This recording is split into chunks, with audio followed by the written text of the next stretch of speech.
We're joined now by Demon head coach Brad Laird, who becomes the first of our Division I football coaches in the state of Louisiana. Again, we're going to get, or at least we're going to attempt to get every Division I football coach in the state of Louisiana on the show in the month of August. And Frank Selfo is on the show tomorrow from southeastern Louisiana, so he'll become number 2. But Brad, let's start with your weekend now. You guys got to start a little bit early because you're starting the season a little bit early. You're playing on a Thursday as opposed to a Saturday. 7 practices in. Tell me what you've seen. What's kind of the feeling right now? I mean, you have a veteran crew coming back, so I'd imagine you at least your starting position has to be pretty good compared to maybe some years in the past. Well, and I think, you were here this morning and this afternoon for media day, and I think you got a pretty good vibe, especially if you spend an hour in here around lunchtime, not only with myself having the opportunity to address the crowd, but our 21 seniors. And, that's why I brought all of them, because what those guys have meant to this football team just over the last couple of years and their growth and what they've done, out of the 21, you're looking at 17 that's either have already graduated or will graduate in December. You heard about 10 of them get up there and talk, and I think the message was very clear about our expectations and where we are now. And then if you had the opportunity to hear Coach Smiley, Brad Smiley, our offensive coordinator, and Coach Mike Lucas, our defensive coordinator, the passion that they have for this football team and where we are. And we're through practice 7 this morning. Introduced red zone. We've been able to incorporate different in different segments of practice, different situations. Today being red zone. But one thing that I've seen is our guys that show up ready to work. They don't show up ready to work just when they get in between the white lines. It's the meetings. It's the taking care of themselves from a nutritional standpoint. All those things that we talk about in order to be successful, you got to do all those things, and you can't flip the switch when it's time to play. And our guys understand that. Is there work to do? Yeah, there's work to do.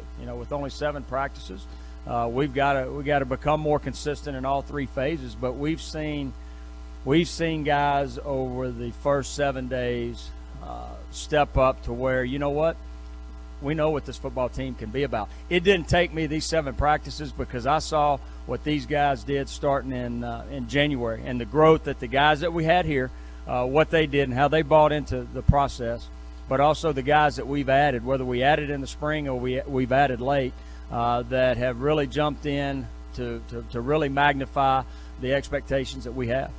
One of the things that is a tenet of camp every year, it seems, is that the defense always starts ahead of the offense, and we hear that every year. Is that a true statement? Do you find usually that the defense is ahead of the offense early on? And B, are you finding that to be the case in your camp early on?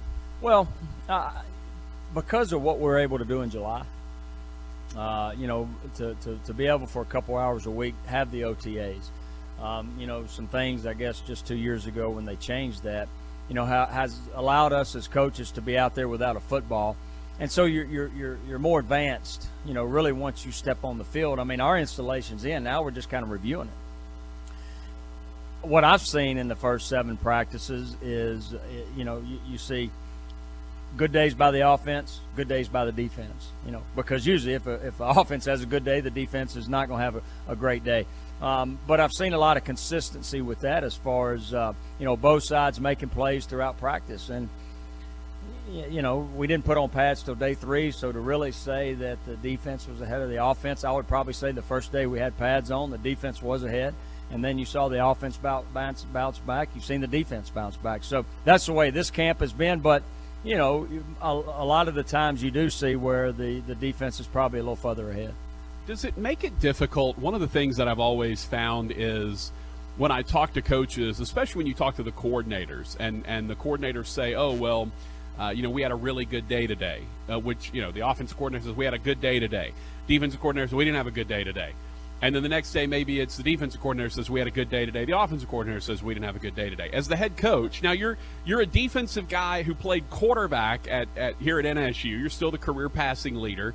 And Shelton Epler may be coming after that record this year, depending on how good a season he has. But as a guy who has a defensive coaching background but an offensive playing background, can you get a read on where your team is when they're playing each other? Does that make it difficult when you see the defense has a great day and you're like, well, does that mean our offense is bad?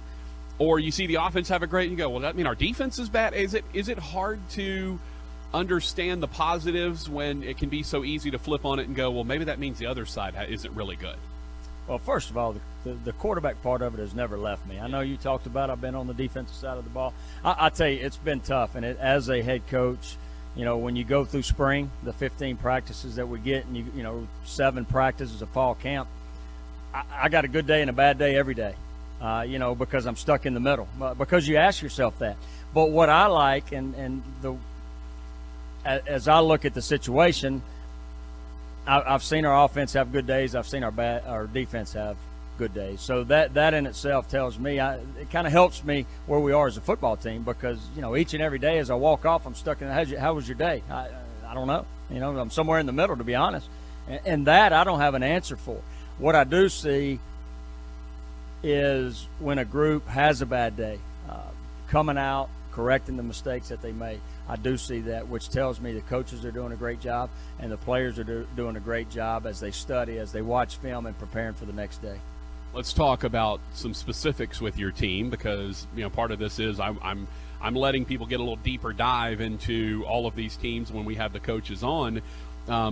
You're switching from a 4-man front to a 3-man front. You're going from a 4-3 defense to a 3-4 defense. You're changing your personnel groupings on the field, which means you're going to change how you play defense.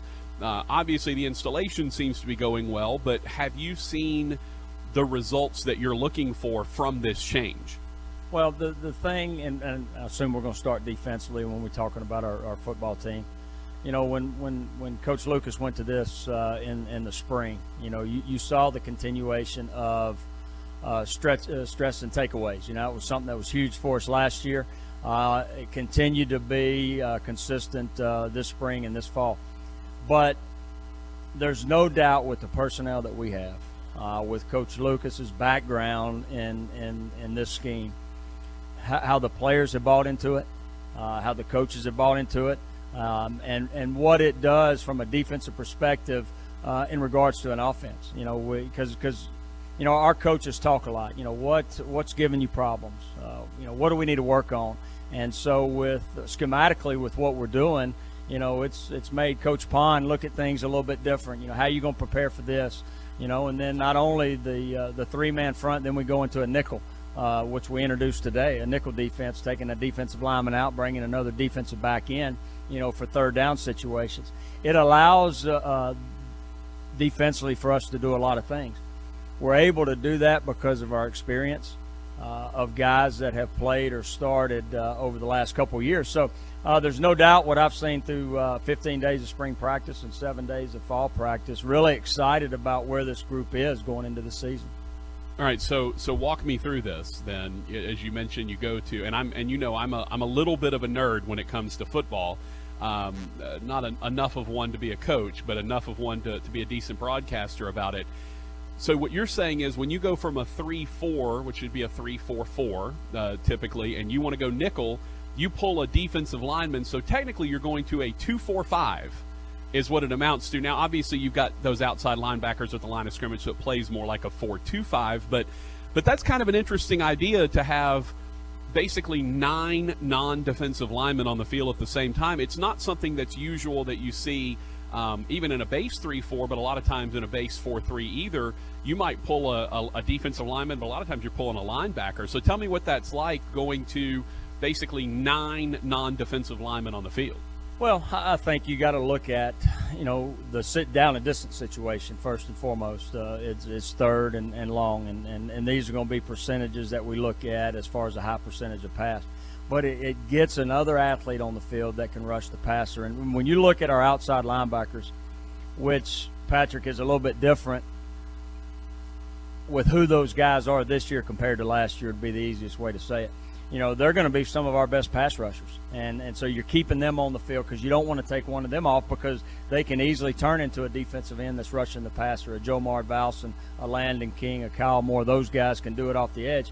But then also the two linebackers, the reason we keep them in there is because the opportunity to pressure with them, but also you can tie in the coverages and everything that we have within our scheme, and not a lot has to change. So, you know, that's the thought process behind it, to try to match the speed and get more speed on the field. But, again, just like a 3-4, I mean, you can bring pressure from anywhere, and I think disguising is going to be huge. I mean, offensive guys are smart. You know, they're looking at film just like defensive guys are. So, you know, making that quarterback think one more half a second, and so I think that in itself is going to help with takeaways.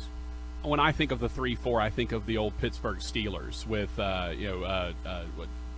Kevin Green, and you know, he was a guy. He was always the rush out. He was an outside linebacker, but he always rushed. He was never a drop back in coverage type of guy. Greg Lloyd, another one that, you know, he never dropped back. He was all, but from what I can gather in talking to you is your outside linebackers on either side, there aren't just going to be, this is just a rush end. This is a guy who can also drop. I mean, it seems like you're going to have versatility out there. And really, that's the biggest difference from last year and this year with those two outside linebackers and going to a true three-man front is, you know, those guys, they're going to be rushing off the edge and they're going to be dropping in coverage. They're going to be playing man-to-man. We've got those athletes. We've got those type of guys that can do that. They're smart enough, and I think that's another thing that you look at that position because, you know, you're going to rush the passer, you're going to play man, you're going to drop coverage, you got to be in the run fit. I don't know what else you can do defensively, you know. So, you know, those guys, there's a lot on their plate that they have to do, and we feel like we got a great group on both sides that can do that. Talking to Brad Laird, head coach of the Northwestern State Demons. All right, let's flip on the offensive side. The major losses at the wide receiver core. You lose Jazz Ferguson. We all know his name, Offensive Player of the Year in the Southland Conference last year, but quietly and appropriately for Jalen Watson, whose nickname was Mute, Jalen Watson quietly had the second best receiving season in school history, kind of while you weren't looking. You lose a couple of guys in the inside, Marquesian Chapman, who was very good, Bryson Bork, who was very steady. So you lose 4 of your top pass catchers from last year. You get Quan Shorts back, and we talked to him earlier in the show. But with the exception of the wide receiver group, and you filled some holes there, you filled some gaps, it feels like this offense is primed and ready to go. Your offensive line is veteran, your running backs are veteran, your quarterback is a veteran. The guys behind him are very talented, including a veteran like Caleb Fletcher, even with a transfer like Bryce Rivers. It seems like you have a pretty veteran group on that offensive side, especially with Epler in there at quarterback to run the offense in his 4th year under coach. Well, you know, we sat here last year at Media Day, and I couldn't tell you who the quarterback was. You know, we had a quarterback battle going on that started in the spring and went through fall camp, and I would probably say week 2 or week 3 is before that got solidified. So, you know, first and foremost, when you got that position locked in and a guy with the experience of Shelton Epler, you're going to feel comfortable. But what we're going to be able to do offensively is going to start with the 4 seniors up front. There's no doubt, and we'll talk about the receivers that you talked about. But in order to be successful, to be able to do the things that you want to do, be able to run the football when you want to, you know, and being able to throw it when you want to, not when you have to. Those types of things we had to get better at, and we knew that. And that core group of offensive linemen has really, you know, really this fall camp really taking it to another level. You know, I got to give Coach Pond a lot of credit there. What he's done is meshing that group into one. Brody Griffin, he's not one of the seniors that we talked about that's sitting there at right tackle that, you know, we signed as a tight end and has developed into one heck of an offensive lineman. So, you know, those type of guys that, and I'm going to talk about it a little later, that when they get that piece of paper and they get a vote, they don't know about Brody Griffin and the development that he's had over the course of a year. That's why I'm excited about this football team. You know, you talk about the receivers. That's one area that I've mentioned from the get-go that's, you know, when you lose 4 guys like we lost, I think it was 200 and something catches for 2,220. Somebody, we're still going to do the things that we do, so somebody's got to be on the other end. And Quan, I'm going to tell you, you know, you talked about him earlier as far as inducing his girlfriend tomorrow and having his first child, that his maturity is through the roof from last year to this year. He was in position as a newcomer last year, as a transfer, to have a Jazz Ferguson, to have a Bryson Bork, to have older guys that he could rely on and help him learn the plays. Now he's teaching those younger guys, and he's really taken over that group. Him and Akile Davis, a grad transfer from Brigham Young. His day-to-day approach is something you could, if you could put in a bottle and just give to somebody. That's how you approach the day-to-day as far as work, whether it's in the meeting taking notes, whether it's in walkthrough going full speed. His maturity, his confidence, to add him to a Quan Shorts and get an older guy in that room has really helped that room continue to develop, and it will be a continued process for those guys. You mentioned Akile Davis, who's a transfer from BYU. You got a corner who transferred from BYU. Were they just happy to see soda machines when they got here? Is that how that worked? They were just happy for that? It's funny because we knew we had the opportunity to bring Akile in as a receiver, and then all of a sudden, Isaiah pops late, and they were roommates. So it ended up being a perfect situation. Akile got here and talked about how good it was and the opportunity, and Isaiah jumped on board with us, and they've both been great. They know how to prepare. Both have already graduated from Brigham Young, and so looking forward to see what they bring from a maturity standpoint. One of the things, and anyone who's listened to my show for any length of time knows, is I absolutely abhor preseason polls. Can't stand them. I think they're ridiculous. Preseason top 25, yeah, we know Clemson's good, right? We know Alabama's good. Other than that, we don't really know anything about any of these teams. You're picked 10th out of 11 in the preseason poll, which leads me to believe that maybe everyone thought Jazz Ferguson played quarterback or DB or every position on the field. But that being said, I ignore preseason polls. I can't stand them, have no use for them. I won't talk about them. You won't hear me talk about the preseason coaches poll or any of the top 25s or any of that stuff. But is there a usefulness in that? Not in, hey, we care what anyone else thinks, but, hey, maybe this is a little motivational ploy for your guys. Everyone loves to play the disrespect card. Is this a great opportunity for you to use this as some sort of motivation for these guys? Well, we talked about it because it's out there. With social media today, when the polls came out, within 2 minutes they knew exactly where they were. So we didn't hide from it. The biggest thing I want our guys to understand, and we talked about in the first meeting, those are outside expectations. And I talked about a Brody Griffin, Isaiah Longino, the development that they've made over the course of a year. When those guys are voting, they don't know that. The only thing that matters is our internal expectations, and if anybody was here today and listened to 10 seniors and 3 coaches, you know exactly where we stand in our expectations and our belief in this football team. But what I stressed to them was eliminating the outside noise. Because that's all it is. People are going to talk about it. You're picked 10th and all that. You got to eliminate the outside noise, because just like I told them here, next year, when you're picked first or second, I'm going to say the same thing. You got to eliminate the outside noise, because it doesn't matter. What matters is internally. That's what I wanted our guys to understand. The outside expectations is what right now people think of us. I'm worried about the internal expectations. I'm worried about how we have to go in and day out to prove it, to be consistent, to put good days back to back, to put good plays back to back. That was my message to the team, and I'll remind them each and every day that that's our goal, and is to make sure that we're living up to our internal expectations, and that's what we're going to focus on. Talking to Brad Laird from Northwestern State, I look outside, and I'll leave you with this, and you see the waves of heat radiating off of the turf here. You've got practices scheduled at 9 a.m. You've got practices scheduled at 7 p.m. Your 11th year senior Chris Zirkle and I were talking a little bit, and we were kind of going back and forth on which is better, or I guess in this case worse, a 9 a.m. practice or a 7 p.m. practice. One of our texters said it's like choosing to get whooped by your dad by a belt or a boat oar. It's basically the same thing. Is there a difference between a 9 a.m. practice and a 7 p.m. practice when the heat index is going to get to 110? No, the 3 o'clock practice is bad. Let's don't forget that. I think the 9 and 7 are the same. I like going in the morning, because here's why I like going in the morning. I get up ready to go. Our guys get up, we're ready to practice. It's kind of like playing a game when you got to wait. I like getting up and ready to go. But I changed the thing. I changed it up a little bit for a couple reasons. One is, you know, I guess I know the month of September we're going to be playing at night. I want us to be able to catch punts under the lights, to catch balls under the lights. But also, you know, with media day to day, we got meetings going on right now, and then we're going to the movie tonight. We're getting away from the